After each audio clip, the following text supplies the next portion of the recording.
In today's video, I'm going to show you a few ways to take your ordinary everyday vase and turn it into something unique and beautiful. So don't go away, you're not going to want to miss these.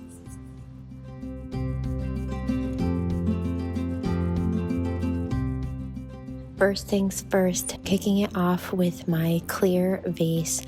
The first step with this method is giving it a good coat of spray paint.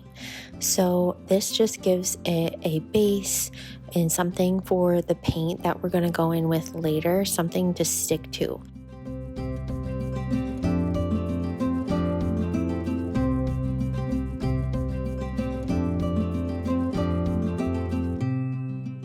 Now with this method that we're going to do with this larger vase, I'm going to take some leftover paint sample and I'm going to mix it with baking soda. The ratio I believe is like 1 to 2 tablespoons of baking soda to like a cup of paint, but really truly I just eyeballed it.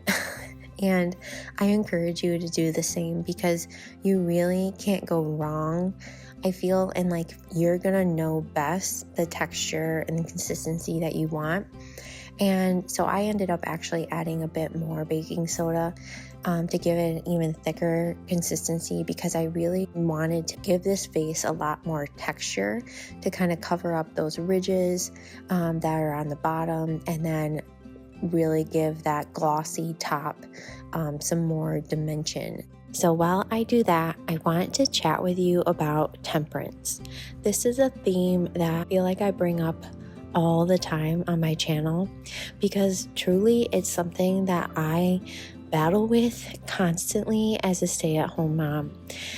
As someone that used to work full-time out of the home and has been an entrepreneur for the last 6 years, when I submitted to being a full-time stay-at-home mom over this last year and really kind of putting my business on the back burner, decluttering my heart of what was stopping me from really feeling fulfilled in my role as a wife and a mom, one of the things that I realized that was a big cause of anxiety for me was this feeling of not having enough. I realized I used to cope with this with exercise, with eating, with alcohol, and one of the biggest was just with spending. I told myself that I needed these things, but I really didn't. And what I have been learning over these last few years and addressing and practicing temperance instead of doing what I used to do, which is just go out and buy it, I am practicing that pause. So with this next step, I'm going to take this Waverly chalk paint that I picked up from Walmart in the color Mineral, and I'm going to pour some of that on my paper plate, and I'm also going to pour out a little bit of my brown, just acrylic paint that I have from my paint collection, and I'm just going to start dabbing on this color with a wet paper towel. Doing this is what's going to give it more of that clay-like texture and look. And I will be honest, you'll see later in a few minutes that I ended up really not liking the brown color. I ended up getting to a point where I really wish I had just stopped. But you'll see in the end, it all works out. You really can't go wrong, but also at some point, you just have to kind of tell yourself enough is enough.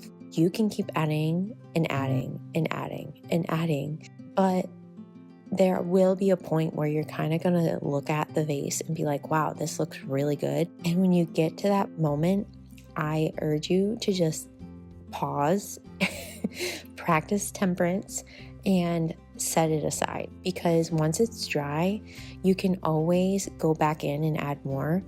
But you don't want to do what I did, and which is like go in with a different color and really kind of wash away all that progress that you made. So that's what I ended up doing here, is I ended up going in with the brown color and realizing, wow, this isn't really what I was hoping to do. I really wanted to give it more of that like depth and dirt look in those ridges and around the spots of a vase where you really would naturally see more wear, but this color just was not it.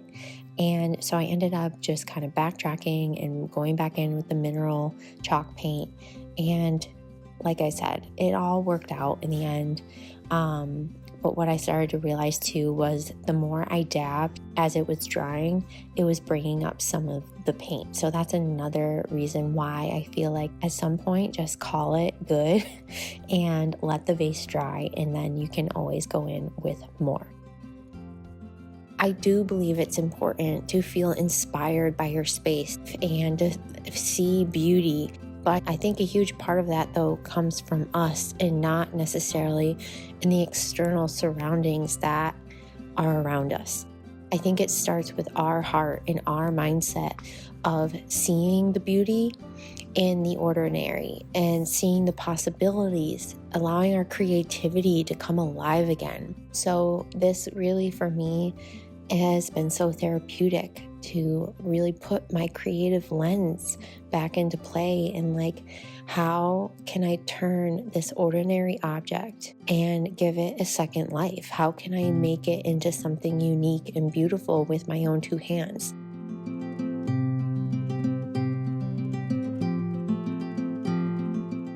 So this next vase is probably my top favorite, and you'll see at the end when I do the reveal, because with this vase I learned from my mistakes with the first one. Like, we can't take ourselves too seriously. Like, these vases, ultimately, these are vases I already had. It's not like I went and spent extra money going out and buying new vases to flip. These are things that I already had, and I already wanted to give them a second life. And so no matter what, like, you're never gonna lose with trying. So with this vase, I went over with that baking soda mixture I used on the first vase, and then I just went in with the mineral chalk paint.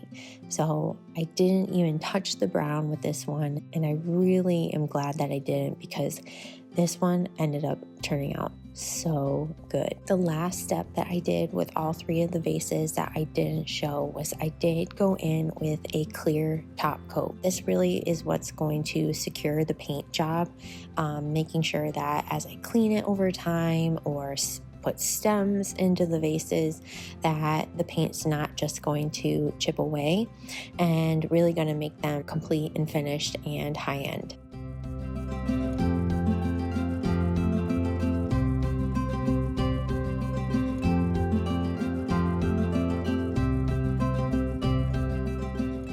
All right, my loves, I hope that you enjoyed this video. And if you did, I'm going to ask that you give it a like. Let me know down in the comments which was your favorite vase, and if you're going to give this technique a try. And if you do, make sure you let me know. I would love to see it. If you are new here, my name is Amy, and I am a wife and a mom of 2 little boys. And I would love to have you hit that subscribe button and join our community. I put out new videos every week on motherhood, homemaking, and intentional living. So if that's your jam, I would love to have you.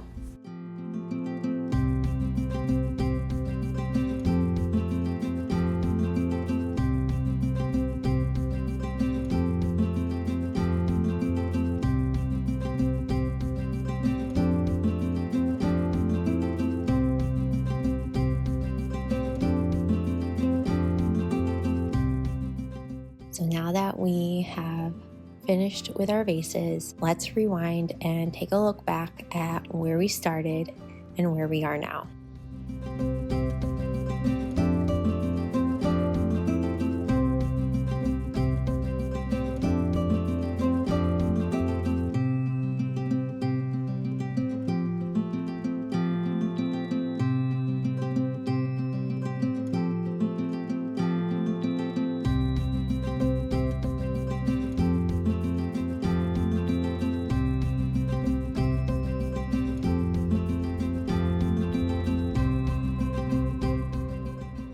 And until next time, I'll see you in my next one.